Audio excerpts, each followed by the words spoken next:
You're tuned in to Nerd Overload, your weekly show for video games, movies, TV shows, comics, tech news, and more.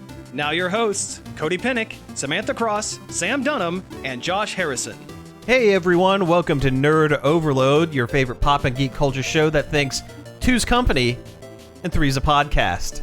I'm Sam. I'm Josh. And this week we have a special guest with us, returning to the show, Jordan Taylor. How you doing, Jordan? I'm good, thanks. Thanks for having me. Yeah, we're glad to have you here. We have a great show for you this week, a bunch of news to go over, but first let's get into some things we have been checking out. Check it out!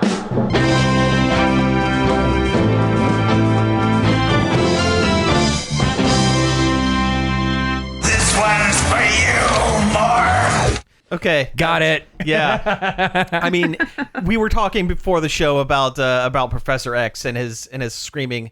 I don't have that on the board. This is the closest thing I can get. So I love 90s X-Men. 90s X-Men is great. 90s X-Men, 90s Spider-Man, just choice stuff. Mm-hmm. Oh, yeah. And then that really bad Iron Man cartoon. Oh, man, the Iron Man, yes. With the West Coast Avengers. Yeah. Yeah, that one was a little rough. And then, and then that Captain America one that they never got off the ground. They tried. I know they tried. They made an intro. That was about as far as they got. Yep.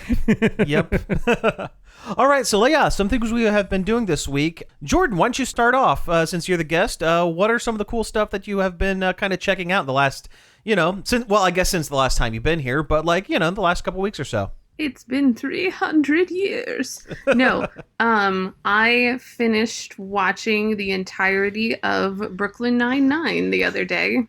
Oh, man, I really need to go back. It's been a while. It's so good. Like, I legitimately think that I could just turn around and start it over again and enjoy it as much as I did the first time through. It's like your Office or your Friends or whatever other shows people binge watch a lot. Mm-hmm. Yeah, I can rewatch Friends too, but yeah, it's just so good and it's so funny and I love most of the characters and I really enjoyed it. Highly recommend. I mean, the thing I always loved about it is like, even though it's a comedy and like, especially like Andy Samberg's character is like super goofy all the time, they are legitimately like competent police officers. Mm-hmm. Yeah. Well, you finished all the episodes that they've done because they announced one final season coming up this year. Yeah, today. Oh. They released a poster for it today featuring the entire team with the tagline, "One Last Ride," and Holt is holding his dog Cheddar. Aw, Cheddar. I love Cheddar. Oh man, when he's like going on like a rant about the dog and so like, isn't that your dog? He goes, it's something about how, like his dog's like a pedigree or something. It's like this, whatever. I'm gonna send you the poster of it here. I'll show it to you all. But this is like, they just announced this like a couple hours ago. So breaking news. Timely. My check 'em out is timely. Yeah. I'm glad to start with my other one. Right. Aw, that is everybody. Yep. Plus Cheddar. Oh, isn't the one girl in that new Disney movie coming out? Stephanie Beatrice. Yes. In Canto. We Canto, talked about that last week. Yeah. Yeah. Oh, nice. Yeah. I like her. I have watched a lot of Brooklyn Nine-Nine, but I haven't gotten all the way through it. So I'm in awe of your ability to power through the entirety of the series. Thanks. I took a small break because when I realized I was on the final season, I don't like when things end. So it took me a while to watch the last few episodes of the final season once I realized it was the final season and they were wrapping some things up. But it was very good, and I'm glad that I finished it. You and Cody do the same thing. Though. Yeah. You and Cody do the same thing. They wait if it's the end of a series, you hold off on finishing it. Because he has talked about like never not finishing Gravity Falls and like it's the end. Because it's the end, that sort of thing. Yep. Yeah. Mm-hmm. No, I get that. Yeah, you kind of did the same thing a little bit with Adventure Zone as well, didn't you? No, I powered through Adventure Zone. That was my other check 'em out. I haven't watched the final season or the final episode of WandaVision yet, though. Oh, right. Yes, we do need to sit and watch that sometime. It's so good. It's so good. Yeah. I mean, I'll have to rewatch it because I don't remember. I couldn't help. Well, no, I couldn't help myself. I had to finish that one. That's understandable. My other check 'em out was the Adventure Zone. So. Oh, nice. That was a quality segue. Thank you. I listened to the whole first arc, which was delightful, and I really enjoyed it. And I have started the second one, which I am enjoying slightly less, but trying to still give it a fighting chance because it's pretty different. Yeah. But the first one was very, very good. Yeah, that first arc, that's really kind of what really made the series, the podcast. Oh, yeah. For the folks who don't know, Adventure Zone is a spinoff of the podcast My Brother, and Me, starring the McElroy brothers. And their dad. And their dad. And they played Dungeons & Dragons, and it started as a big goof, and it ended with a really, really complex and intriguing story. Mm-hmm. Yeah, it was very interesting the way they tied all the characters back together and the through lines in the plot and stuff. It was pretty impressive for being a Dungeons and Dragons podcast. Yeah. I did not expect to be that invested by the end of it. I still have never finished it. You need to. I know. It's really good. It has a very satisfying wrap up. That's good. It does. I remember really enjoying, there was the Plant Bank little story. Mm-hmm. Yeah. Yep, Goldcliff. Goldcliff, yep. Was Goldcliff also with the Mad Max stuff? Yes. Okay. Yeah, I really liked that arc.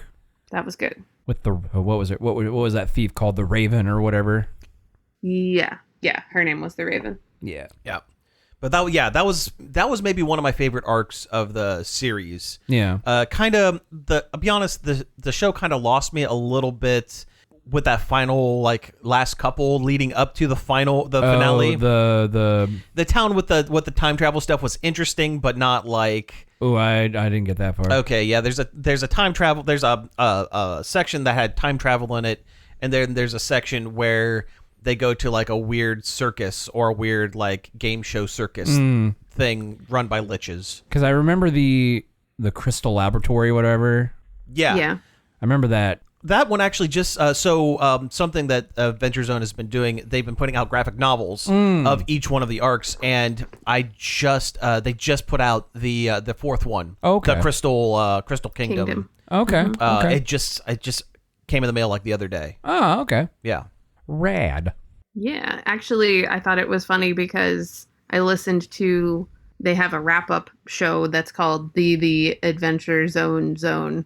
And I listened to that after the finale, and they talked about how the Goldcliff Mad Maxian stuff was actually because Griffin had gotten really into the Fast and the Furious movies while he was writing that arc. And it shows. It definitely shows. Yeah. Yeah. Family. I don't remember that arc being about family.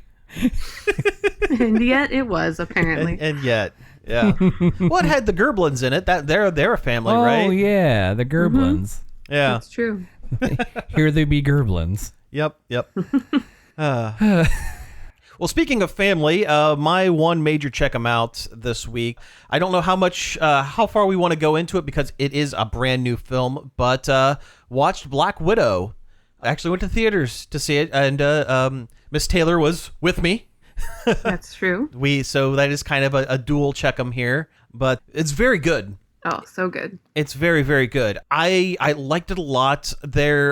As with most movies, the further I kind of get away from it, like seeing it and kind of Letting process it. Yeah. There are a few things in it that gave me a little bit of pause. I mean, I haven't seen it, but I have seen rumblings online where people didn't like what they did with Taskmaster or something. I didn't. Read that I'm deep not into too it. that I'm not too worried about. They've changed backstories of villains. They've tweaked stuff here and there. This is a whole different thing from the comics. I actually think what they did with Taskmaster was interesting. A little reminiscent of X-Men 2. Yep, for sure.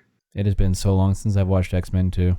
That's the one where they capture Professor X and Stryker uses his son, turns his son into a mindless weapon, and they do a similar thing with Taskmaster in this. Okay. Instead of being a guy who can just Copy anyone's ability, it's a whole other thing that I'm not going to get into too much. But all right. Yeah, it's kind of a similar thing. No, it's kind of weird that I've seen people complain about how there's no stakes to these movies. It's kind of all samey because it's Black Widow's, she's not a superhuman. She's just a secret agent spy. She's a secret agent spy human with training, but not like super durability or anything. And here she is getting blown up off of like buildings and getting slammed down through stuff. That stuff I'm not worried about because it's a comic book movie. It's a comic book movie, and who cares? It's fine. It's for ultimately it's for an all ages kind of audience, and that stuff's fine.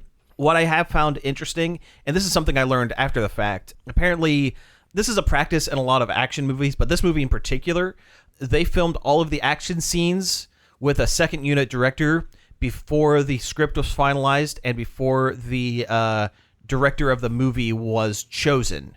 Huh. Really? So that's weird. That's why you have the family drama stuff, which I mean the movie is it's a one-off kind of story. It's not a big epic thing like an Avengers movie or something like that. It's a kind of a self-contained movie, which kind of had to be because it's being placed within the timeline instead of at the end of the timeline. But thinking back on it, there was a definite like tonal shift, kind of disconnect between the slower like talky family drama moments, which I really liked, which I think were like the best parts of the film, and the action scenes where the over the top action scenes where you could copy and paste that into any other Marvel movie and it would look the same wherever. Yeah. So I guess kind of that was a little weird. It's kind of weird that they wouldn't wait until the director was chosen, so or the story was finished. Like it's almost like they filmed a bunch of action scenes and then told the writer director, okay, now write a movie around this, and we need to hit this point, and this point because we need to set up this, and this. That's weird. It's a weird way of doing it. Yeah, and that's definitely putting the horse before the cart. Yeah, and I guess the cart before the horse. They did a similar thing with the Avengers Endgame. One of the first things they filmed was the final fight scene at the end of the movie. That's why it looks, if you're not paying attention to it and you just kind of let your eyes glaze over, it looks like a jumbled mess compared to like the rest of the movie, where they kind of had to fit the movie to lead into an action scene they had already filmed. Okay. If that makes sense. Yeah. No, I get it. Yeah. It's a weird way of doing films, and I don't know if I like that as much. I kind of, would prefer, having a unified vision for film. And this is not just Marvel stuff, but movies in general. Yeah. Yeah. But actually, doing the movie, as intended. Yeah. Rather than taking all your action figures out, having some fun, and then like, oh wait, I need a story here. Kinda. I need to put a plot in here.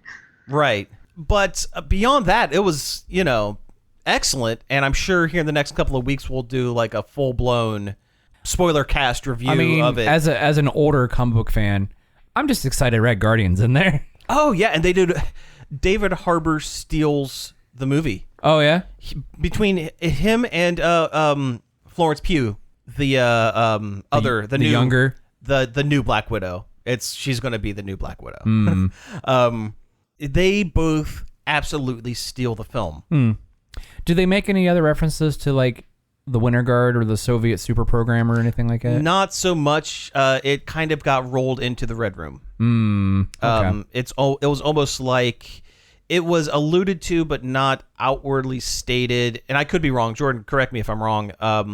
That the Red Guardian was like their first attempt at doing like matching America's superpower before starting the Red Room project. So he's like, well, they have Captain America, so they try to make it, and then they're like, well, okay, let's just brainwash people. Kinda. Well, see, that's weird because in Agent Carter, it's not What If yet. Right, yeah. We're getting there. But in Agent Carter, they straight up have Black Widow-esque Russian agents in that. And that's, 1940s, 1950s. But here's the thing. Marvel, especially current Disney Marvel, they don't always adhere to what is done on the television show side of things. Like, television will like Agents of S.H.I.E.L.D. as well. Agents of S.H.I.E.L.D. and, to a lesser extent, Agent Carter, they adhere to what's been done in the movies, but the movies don't necessarily adhere what was in the show. Adhere to what it doesn't go back the other way. Because that's like a one-sided kind of thing. That kind of stinks because at the time, like when Agents of S.H.I.E.L.D. first came out, they were like referencing things that were happening in the movies at the time, which was cool. I mean, that made me invested in the show. I mean, some of the writing was kind of meh, but you'll have that. But and then later on in the series of like Agents of S.H.I.E.L.D., they brought in the Inhumans, which was a pretty big deal as far as comics go. They brought in the second Ghost Rider, the one with the car. Yeah, and I thought that was a pretty big deal. Mm-hmm. But then it's nothing really came out of that. Yeah, it's kind of where it's that, and like how like the Netflix Defenders stuff loosely reference things that happened, like the attack on New York and stuff from the first Avengers film. I wish we would see some of the Defenders stuff referenced in the movies. We're never going to see that. Maybe, I don't know. They might. I am a little more pessimistic about that. See, I thought Charlie Cox was an amazing Daredevil. Oh, I'm not saying he wasn't. I'm just saying that the movies, especially the Disney stuff, is not going to reference things that happened in the Netflix pre-Disney time. So is it pre-Disney? It was pre-Disney. Yeah, it was Marvel Studio pre-Disney. So that's why I don't think we're going to see that, because they would have to, I don't know, there's probably royalties or something along there. Plus, I mean, those series have a way darker tone. Yeah, I mean, so does some of the movies. Yeah, but like Daredevil, Punisher, Jessica Jones, all that is a lot darker. Yeah, well, this movie has an allegory for child trafficking. Black Widow does. Yeah. It's like it's not a thinly veiled one either. That's one thing I will say about this film. Marvel has a habit of making their main villains the most hated of the hated. No, I mean they make them sympathetic. Like think of Thanos. Think of the Thanos backstory. Think of what they've done with Loki. Think of some of the other villains that they've done. They do not do this with Ray Winstone in this. He is out and out 100% a bad dude. He's just the worst. Just the absolute worst. Like, yeah. And not like comically over the top villain. He is just a terrible human being. Like a little like too close to like real world kind of stuff. Yeah. Mm-hmm. Okay. Yeah, a little bit. Yeah. Okay. All right. But to wrap this up, one last good thing I like about this, they name check the Winter Soldier program. Okay. Yeah, there's a whole bit with the mind control part of the Black Widows from the Red Room is an offshoot of the Winter Soldier program. Like espionage, like stolen, military secrets of how to do that from one to the other. And that's really interesting. I don't necessarily know if it's stolen military secrets, because the Russians had the Winter Soldier. That's why he's the Winter Soldier. You watch the movie. They're in Russia. No, I mean watch this movie. Watch Black Widow. Okay. Because it is very definitely answered what is going on with that. Okay. And it's answered like within the first 10 minutes of the movie. Oh, okay. Yeah. Okay. Yeah. All right. I guess I'll do my check 'em out. Yeah, go for it. Go for it. Me and the wife sat down and binge watched the whole last season of Castlevania. Nice. Finally. I mean, it wraps things up. Sure. It really wraps things up. But does it follow the same which characters does it follow? Which Belmont? Trevor. And so it does follow Trevor straight through like the other seasons. Yeah, it's okay. See, I wasn't. It's the wrap up of all that's been going on the last couple seasons. Gotcha. Okay, with Trevor and Cypher and Alucard. Yeah, and then to a lesser extent, Dracula. Well, yeah, I mean yes, but not him though. Edward Cullen. No. Bad special guess. Saint Germain. He was like this alchemist they introduced last season. Okay. Who was like a character through the whole season, involving a magic gateway to other worlds kind of thing. Now, aren't these the 4 playable characters in one of the Castlevania games, like one of the old NES, where you could switch between 4 characters? I mean, that's more of a Cody question than a me question. That's true. Yeah. I mean, I like Castlevania, but I have not played a lot of them. Like I played maybe the first couple of the original ones, and then I played a lot of Symphony of the Night. Okay. And then a couple of the DS ones after that. Yeah. But I was never like that. Aria of Sorrow is pretty good. I've heard that. Yeah. You're basically a blue mage. You're getting abilities from enemies that you defeat. Oh, okay. That's like the entire gimmick of the game. Oh, it's Mega Man. Yeah, kinda. Vampire Mega Man. Yeah. I mean, it's good. Of course, it's, gross and, graphic like the entire series has been.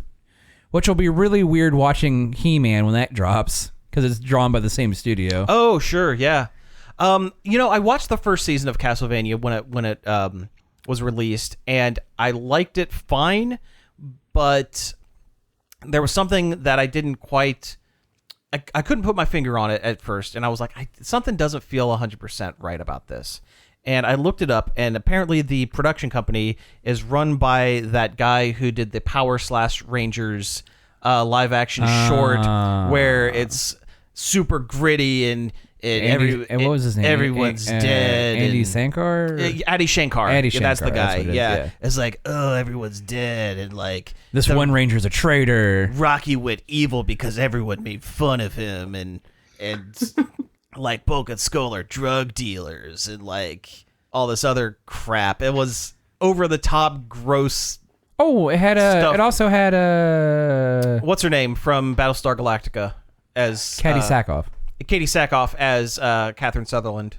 Yeah. Or Kat. Yeah. What's her name? The second Pink Ranger. Yeah.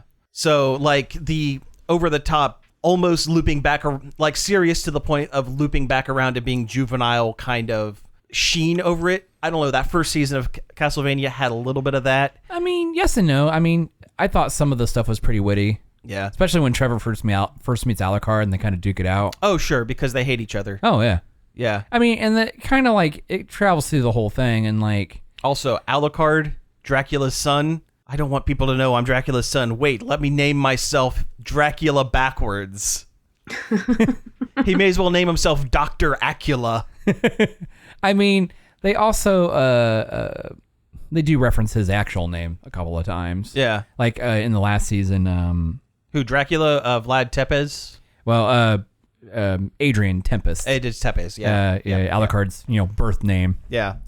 But there's like a part like in this last season where like Alucard's like helping some people and he's kind of coming out of his like weird little, I don't know, wine mom depression. Yes, that is the defining trait of Alucard, is that he is after the second season. Sad and drunk, yes. Yeah, sad and like whole third season is like sad drunk Alucard.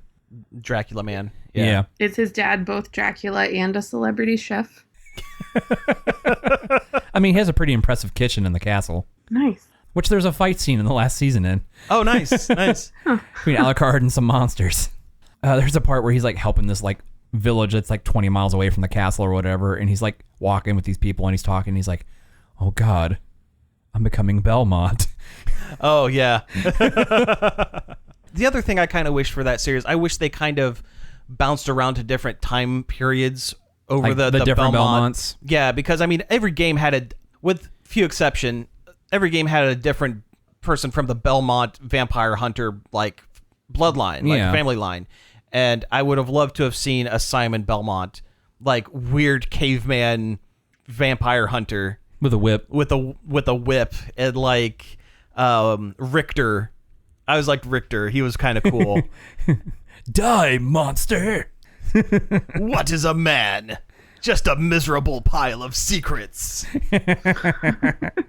Oh man. Oh yes, the phonetic dialogue that the actors in Symphony of the Night, they had Japanese actors read English dialogue and said it phonetically. So like it's all way over enunciated because they weren't 100% sure what they were saying. Well, Symphony of the Night's the one with Alucard. Right, but that's also the one with the die monster. Oh, you don't okay. belong in this world. Oh yeah. Yeah. I don't know. I like the series. I thought it was good. Mm-hmm. They do kind of tie a little bow on everything, and it leaves it open to whatever else they're gonna do. Cool. I mean, you could either it could do a time jump, do a lot of things. I would love to see them jump to the year 1999 because canonically within the series. I don't know much about Castlevania, but I know about this. It's the only character that hasn't had a game based on him. He's only shown up as a supporting character in other games. Julius Belmont fought in the Vampire War of 1999. Was that the first DS one? Yes. Okay. But because I remember Alucard being in that one and like seeing him like in cutscenes or whatever, like wearing like a sharp suit and stuff. yeah. Okay. Well, that's he went by the name Genji Aricardo. Because you see they were in Japan, you see. Yeah. Yeah. I remember the gimmick of that game being like when you fought bosses and stuff, you made like a little glyph on the DS touchscreen. Yep. To like do your final attack or whatever. Yeah. Oh, the touchscreen. Oh, the DS. Yep. Got to come up with those gimmicks. Hey, we're actually at time here, so let's go ahead and take a break. And when we come back, we'll get into some of this news. Hello, I'm Ben Vaughn, the host of The Many Moods of Ben Vaughn, heard every Saturday night at 8 p.m. here on WZMO 104.7 FM. We span many decades, many styles, and many moods on my show. So tune in to The Many Moods of Ben Vaughn every Saturday night at 8 p.m. See you then.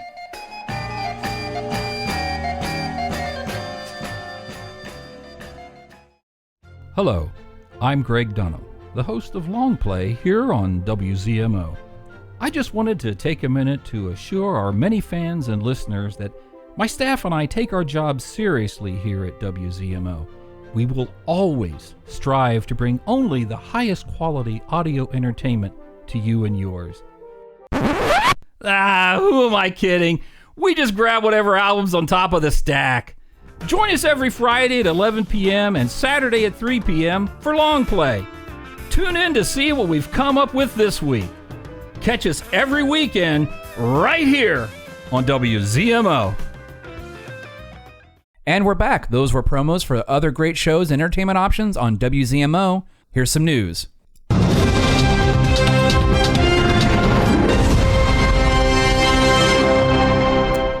Oh no, I didn't click it in time. Oh no, where is it? I'm a Wario. I'm gonna win. I don't know, I just picked one. I All panicked. right, here we go. All right, anyway, here we go. Let's talk about some news here. So we have quite a bit of stuff, and most of it I can't read on the board. So Josh, why don't you take the lead on this one? Let's start us off. All right, because it's my terrible handwriting. You win all the points. I do win all the points. I could write prescriptions with this handwriting. So, announced today, actually, this is kind of a big deal for a lot of reasons. Valve, owners of Steam and, all that whatnot. Steam's online gaming platform. Was pretty much the only one there for a long time. Yeah. Like, they cornered the market on digital PC gaming. They announced a handheld, a Linux-based handheld called the Steam Deck. And it was announced today, and it's wild. It takes a lot of the tech from their Steam. I don't remember. So the Steam Link? Is that what it was? It's part of like the Steam Link, but also like the Steam controller. Okay, sure. That really nice controller they put out. Yeah. I mean, it's got gyro. It's got programmable touchpad button kind of stuff. It's wild. So they announced this bit of hardware, and it looks a lot like a Nintendo Switch. This is like going to be like the direct competitor to the Switch almost, right? Yeah, they announced it today. It's going to be $400, starting out $400. I mean, there are different price levels depending on mostly storage. Sure. But this is basically like almost a handheld computer. Oh, yeah. At this point. It's got an AMD processor in it. It'll run AAA games. It's got the Steam Deck. It's got the Steam thumbsticks from their controller they made. Oh, sure. Yeah. It's a 7-inch screen, OLED, because that's the hot thing right now. Yeah. So basically, what this is, it will allow you to play games that were designed for main computer on the go, and that's really, really awesome. And again, it's a lot like the Nintendo Switch. AAA games. I know we've said this on the show a handful of times. I don't think we've ever actually talked about what that means. AAA games are basically any like main from a big publisher like Electronic Arts or Ubisoft or something, Capcom, any kind of big name gaming franchise. Yeah. Basically stuff from like EA, all that stuff. Those are all considered basically AAA titles. It would be like comparing a big budget, a multi-million-dollar movie to an indie film. Mm-hmm. Yeah, that's basically what's going on. Kind of what it is. Yeah. Reservations start Friday or the 16th. So by the time you're listening to the show on air, it'll be yesterday. Sure. You basically got to pay a $5 to reserve your spot in line to pre-order. That's how nuts this is getting. Yeah, wow, that's crazy. Yeah, now will this thing also have connectivity to like television, like the Switch? Yeah, they're saying like there's a dock for it, and I think it's mostly for charging. But there are ports in it where you can connect it to either your monitor, your TV, stuff like that. So this is like a Switch, yes, but more powerful. Yes, and more storage.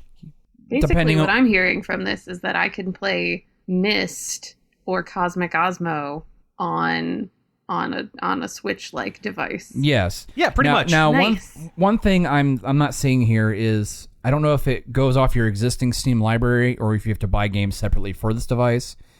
I would imagine if you already have a Steam library, you could probably already get it.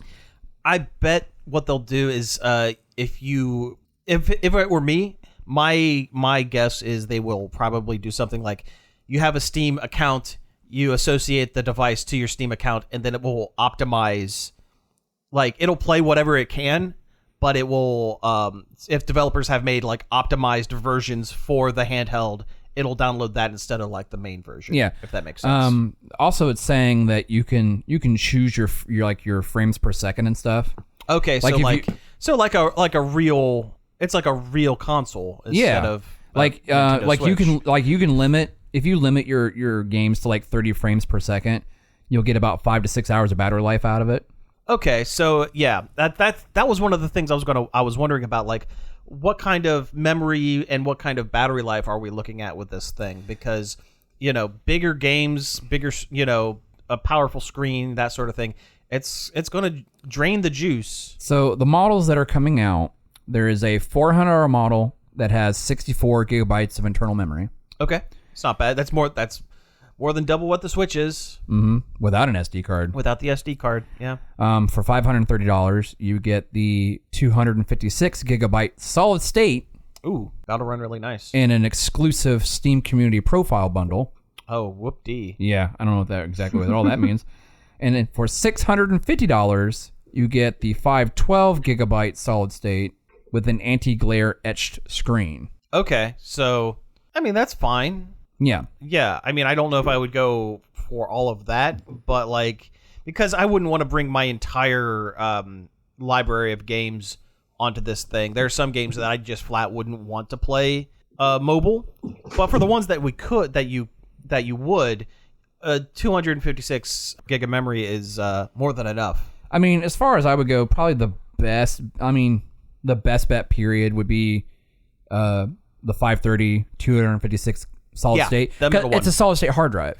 Yeah. That'll improve load times, performance, all kinds of stuff. All the stuff. Also, they're saying you can hook up a mouse and keyboard to it. Oh, really? Yeah. Wow. Okay. So, like, if you didn't want to play it with the thumbsticks, you can hook it up. And that's probably more for, like, games that are probably not very good with controller. Sure. Like your RTSs and, yeah, Sims-style games kind of thing where it's better to have a mouse. Right. But as far as, like, games like shooters and stuff like that, they're talking about this thing has gyro controls like the Switch or the Steam controller because it has the gyro. It has gyro in it. But also you have all these customizable options like the Steam controller to better interface how you want to play. Right. Well, that's awesome. This thing sounds really neat. I mean, I don't know. I mean, it's still kind of a hefty price tag. Oh, yeah. I mean, it's Steam hardware. Like, Valve, whenever they bring out a hardware thing, it's never not cheap. Well, except for the Steam Link. I got one of those for like $5 brand new because it was on sale. On sale and also kind of a failed experiment. I wouldn't say it's a failed experiment. It's not a bad thing. Yeah, being able to stream PC games to your TV is not a bad idea. It's not a bad idea, but unless you have, everything's wired together. If you have any kind of wireless anything in your home infrastructure, it pretty much ruins any of that. Yeah. But still. And they also have their own VR setup called the Index. Oh yeah, which is really cool because it tracks it tracks finger motion and stuff. Right. Yes. But also yes, it is a $1,000 setup. You know. Jeez. Yeah. Versus you can go to like Walmart and get the Oculus. Is that the Rift? Not the Rift. Quest 2. Because you can actually hook up the Quest 2 to your computer and use it like a regular VR headset. Right. Instead of being self-contained, kind of like how the Quest 1 was. Right. Yeah. And for a lot cheaper. I mean, don't get me wrong. I'd hate to give money to Oculus because reasons I'm not going to get into. Sure. But, I mean, it is definitely the more budget-friendly option is if you want to get into VR, gaming. Sure. Yeah. Or PlayStation 4 VR. Anyway. Anyway, speaking of gaming, do you think we'll be able to play our Netflix games on the Steam game pad thing, whatever it's called? Yeah, that's the other big news that came out. Netflix got failed transition that I was trying there. I made the attempt and it didn't quite. They're not all winners, folks. They're not all winners. Yeah, so Netflix announced that they are going to get into the game streaming market as well as their movies. They think they can do what Google Stadia and the Amazon Lumia, whatever, something like that. It's a Lumiere. Lumiere, yes. Be our guest. Yeah. But they want to get into streaming games. I don't think this is a good idea. And it's wholly on the infrastructure of internet across the U.S. The U.S. is not wired for high-speed internet to the point where it would make streaming games completely viable, unless you live in like a high-density area, practically right next door to a one of those way station kind of things. Yeah, basically, they hired Mike Verdu, to be their vice president of game development, and he used to work for EA. He was vice president of their mobile branch of EA. Yeah. So, I mean, take that as you will. I mean, it's the mobile branch. I don't know. Like, various companies do have streaming games, like, the Xbox Game Pass, PlayStation Now. Right, but what this is more along the lines of Stadia, where the game is being hosted on a server away from elsewhere, you. And you are basically screen sharing to a server elsewhere. Yeah. And unless you have fiber internet, the gigabit, like the big time internet, you're going to have lag issues. You're going to have input delay. You're going to have all sorts of stuff. I can't imagine trying to play a fighting game where you're looking for maybe 1 or 2 frames maximum of input delay to do anything. Press a button, wait 3 seconds, and then have your character do the thing on screen while your opponent is pummeling you. I can't.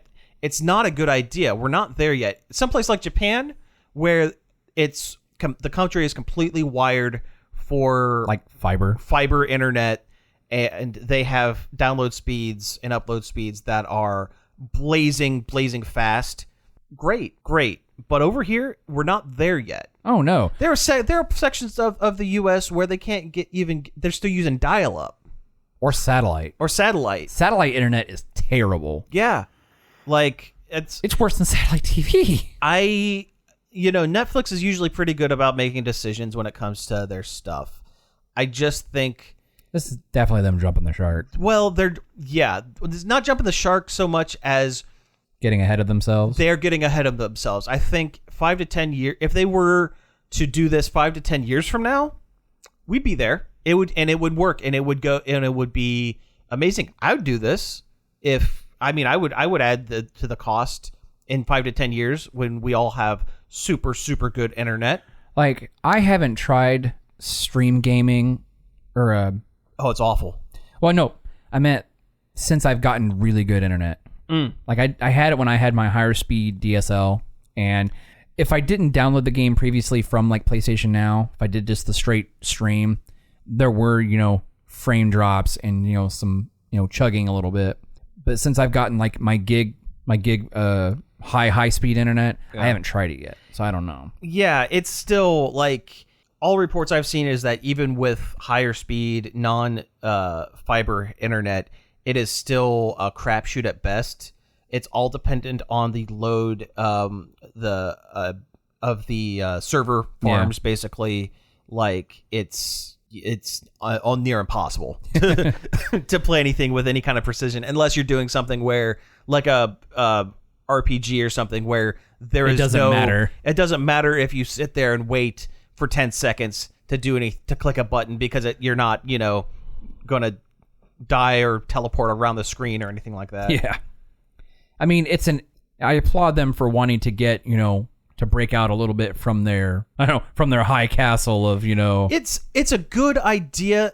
The hardware's not there yet. Yeah. That's all. Yeah, like I can think of maybe 4 places in the whole country that probably have fiber. Yeah. Major cities. Yeah. Yeah. Like, St. Louis in the middle, New York, California. Bits of California. Yeah. And even then, you get, too many people going into logging into one of the server farms, basically. Yeah. And it causes a bottleneck. It's, yeah. Like you said, the tech, as far as this country is concerned, we are not there. The thought process is sound. The hardware is not there yet. Yes. 5 to 10 years, maybe we will be. Right now, it's a little bit too soon. You know what? Let's get the other game thing out of the way. Yep. So there was a trailer that dropped earlier this week for a Nickelodeon-based 4-person party fighter game called Nickelodeon All-Star Brawl. Is that what it says? Brawler. Yeah, I think that's the name of it. Yeah. So this is basically a Smash Brothers clone. It's the same kind of style where, simplified inputs, and you basically have guest characters from a million different properties show up in this game. Smash clones are a dime a dozen, and they're usually pretty okay. But this one has some of the weirdest character picks, because they're all Nickelodeon cartoon characters. Yeah. And you assume, all right, well, this is a new game. They want to highlight the newest characters from all their new stuff. Do they really have new characters though? Well, no, I mean from all their new cartoons and stuff. Yeah. But just because we don't watch the new Nickelodeon cartoons doesn't mean that someone out there isn't watching, like, I don't know, The Loud House or whatever. I've seen like one episode of The Loud House. I've never seen an episode of The Loud House. I don't even know what that is. It's like a bunch of people screaming. I don't know. Yeah, I mean, it's literally a bunch of people living in a house. Yeah. So, but the cast list for this is, it pulls from all the way from the beginning of Nicktoons, like when we were kids. Oh, I know. And these are just the confirmed from the trailer characters. There are more that have been hinted at on production stills and stuff like that. The cover art. So I'm going to read through these. We have Helga from Hey Arnold. We have Danny Phantom from the show Danny Phantom. A show I never watched, but I've heard it's good. It's pretty good. It's made by Butch Hartman, who did Fairly Odd Parents. He's also allegedly not a huge, great person. Anyway. But Danny Phantom's pretty good. Sandy Cheeks from SpongeBob. Zim from Invader Zim. Nice. Okay, first weird one. Nigel Thornberry from the Wild Thornberries. Smashing. We have Michelangelo and Leonardo from the CGI Teenage Mutant Ninja Turtles. Which was a good series. It's a good series. I liked that one. Yeah, not my favorite of the animated Turtles shows. I actually really like the mid-2000s. Well, the 2000s one was all right. That one was... except for that weird season where they went to space. Well, that was weird, but like the animation style was a lot closer to Batman the Animated Series, and they took on... They did as close to serious story arcs as they could, given the fact that it was a mid-2000s Saturday morning cartoon. But I will say the Nickelodeon CGI Turtles did pull some stuff from the early comics that I did like. Yeah. We also have SpongeBob and Patrick from SpongeBob. Obviously. Of course. Sure, naturally. Okay, if I were to say there's someone from Rugrats in this game, who would you assume I'm talking about? I mean, I would figure, someone from the main cast, like Tommy or Chucky or Angelica. Yeah. What do you think, Jordan? Those would have been my picks, too. I didn't ever watch a lot of Rugrats, but I watched Josh a lot of listed Rugrats. all the ones that I know. Yeah. No, but... surprise, the character that they picked is Reptar, the Godzilla man. Oh, weird. Which is a weird poll. I mean, I knew it was going to be, because I watched the trailer. I knew it was going to be Reptar. Yeah. His fighting style actually looks pretty fun. So we also have Lincoln Loud and Lucy Loud from the Loud House. I don't know these characters. A show I barely know about. Yeah. We have Oblina from Real Monsters. That is dope. Like, that's a show I haven't thought about in a long time. In 20 years. Yeah, I forgot that show existed. And it's weird because Oblina is not the main, it's not Ickis. Ickis was the main character, was the little bunny man. Oblina was the long, thin... black and white Tim Burton thing. The Tim Burton looking thing, yeah. And the last one here, probably, again, one of the weirdest ones, Powdered Toast Man from Ren and Stimpy. You don't have Ren, you don't have Stimpy, you have one-off character Powdered Toast Man. He wasn't exactly a one-off, he had a couple shorts. That's true, yeah. But also, as far as marketable video game characters... Not exactly. Well... Powder Toast Man is the closest thing that show had to a superhero. That's true, but when you think of Nickelodeon franchise character fighting game, you don't think Powdered Toast Man. Oh no, not in a million years. I mean, I would like to, see like a Ren and Stimpy, like almost like an Ice Climbers kind of thing, but well, that kind of leads to what my theory is. A lot of these characters, outside of like SpongeBob or like the Loud House people, I am assuming. Again, I don't know. But a lot of these characters are not the main characters of their series, which leads me to believe there are going to be DLC packs down the road of the main characters from these shows. Like, eventually there's going to be the Real Monsters pack where you get Ickis and the guy with the hands that hold the eyeballs. Crumb. And you'll have, I don't know, you'll have the Ren and Stimpy pack. Or you'll have this, that, or the other. See, my thing is, I'm wondering if they're showing these characters because the main characters, because they've got, in one trailer, they have 3 characters from SpongeBob. Yeah. It makes me really wonder if, what other, character we're going to see, because you only see, like, one or Hey Arnold character, one Monsters. And like, not Arnold. Yeah. You would think Arnold from Hey Arnold would be the character. Yeah, but also Helga is the aggressive one. That is true. That is a good point. Well, they also, along with this, they released a mock-up of the game box. The cover of the game box, but all of the characters are grayed out because they haven't, finalized the cast list or haven't announced all of them. But people have been picking this thing apart, and by going by the outlines of some of the amorphous blobs on the cover, you can very clearly see Korra and Aang from the Avatar series. Which, if you're going to take Nickelodeon characters and put them in a fighting game, that's that. Yeah, but also there have been Korra and the Last Airbender video games, and before. They're not good. They're not good.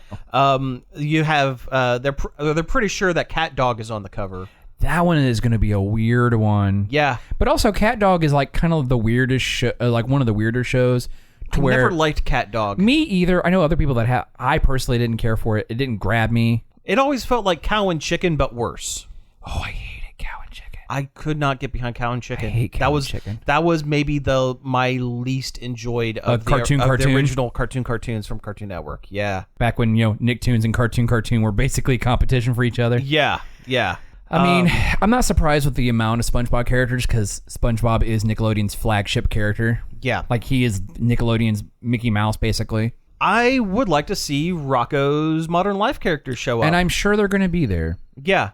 See, that's the magic of this game as opposed to a Smash Brothers, where Smash Brothers, they almost have too many choices. So whoever gets picked for the game, someone else is going to be kind of let down. But with this, by limiting it to just Nickelodeon characters and also going, well, we're developing this game internally. Mm-hmm.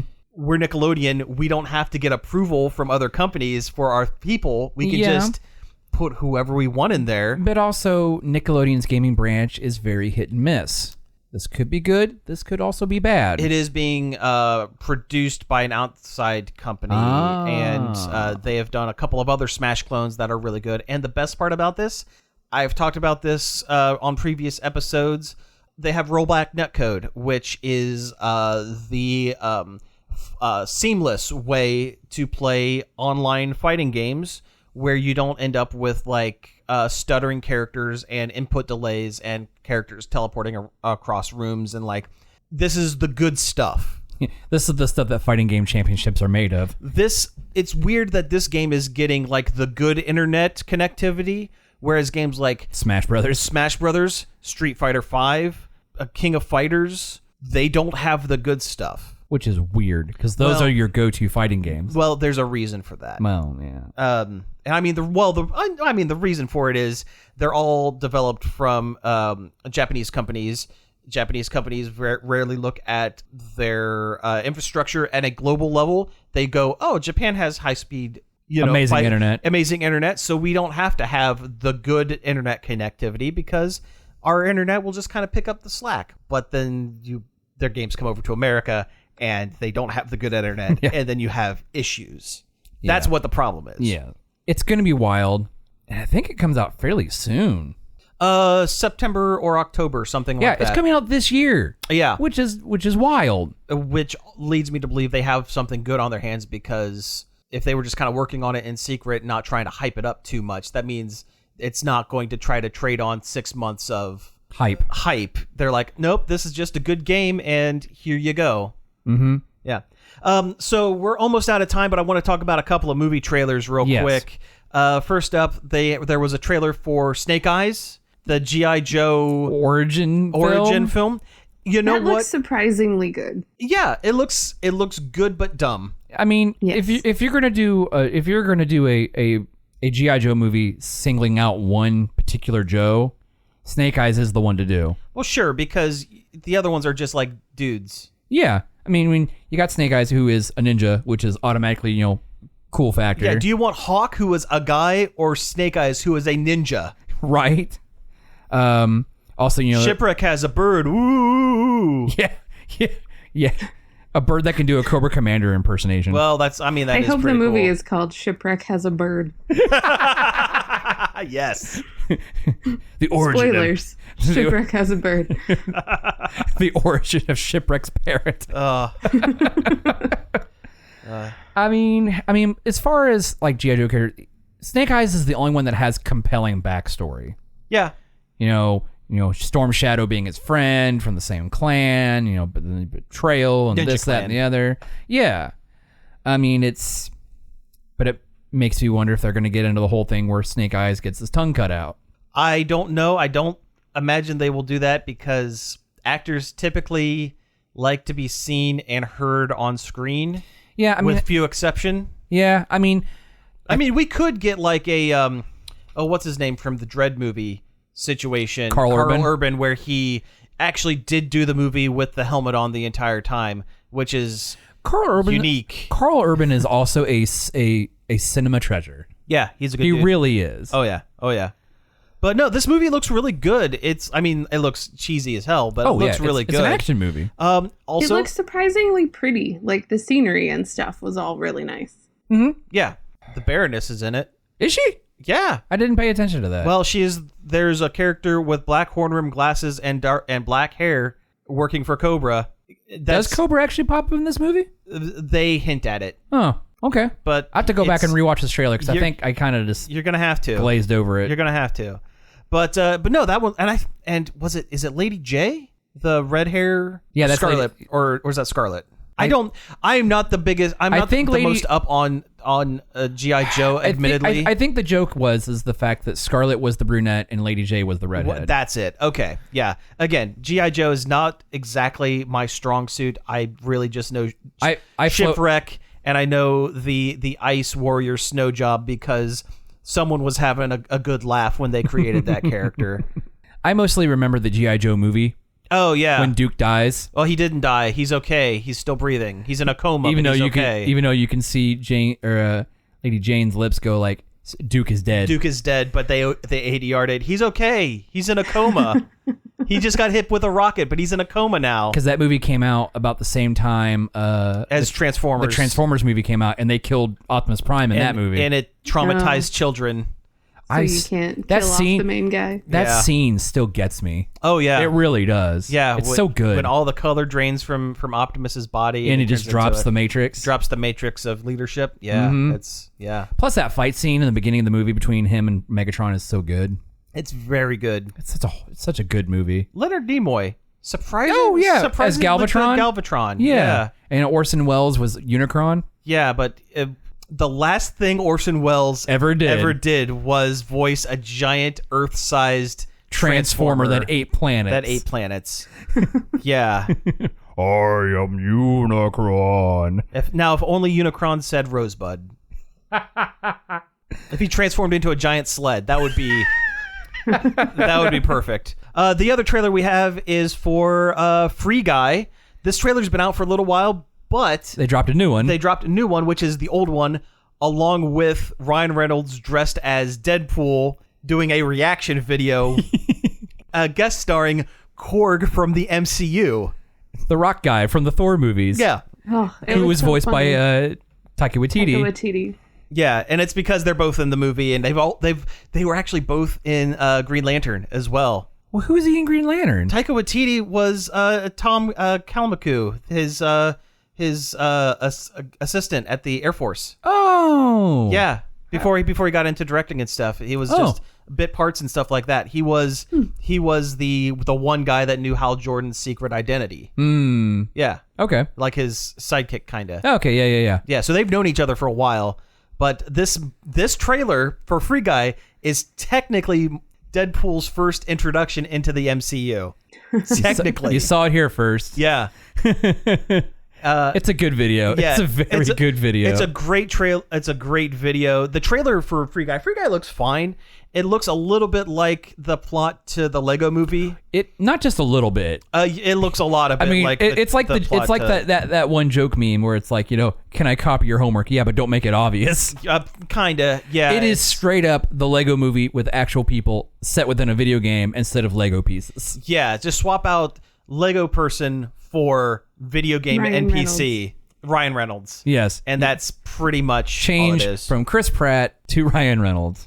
Yeah. but then they kind of make almost like a They Live kind of joke with the stupid with the stupid glasses. That was good. That was a good bit. All right, we have actually hit time here. So first off, I want to thank our special guest for the week, Jordan Taylor. Jordan, thank you again for being on the show. Hey, no problem. It's always a pleasure. Yeah, absolutely. You've been listening to Nerd Overload. You can find us each and every day over at nerdoverload.com. You can also find us on Facebook, Twitter, Twitch, Instagram, and Patreon at Nerd Overload Now. You can email the show, staff@nerdoverload.com. You can also call the Nerd Overload hotline if you want to leave any questions or comments, topic suggestions, that sort of thing. The phone number is 586-372-8020. Give us a call. We might be on the show. I'm not going to yell at Cody. You can find all of our back episodes on various podcast apps such as Apple Podcasts, Spotify, Stitcher, Google Play, and more. And finally, I'd like to thank David Pencil for the use of our intro and outro. You can find more of his stuff over at davidpencil.com. So again, thank you all for tuning in this week, and we will be back next week. Pizza out.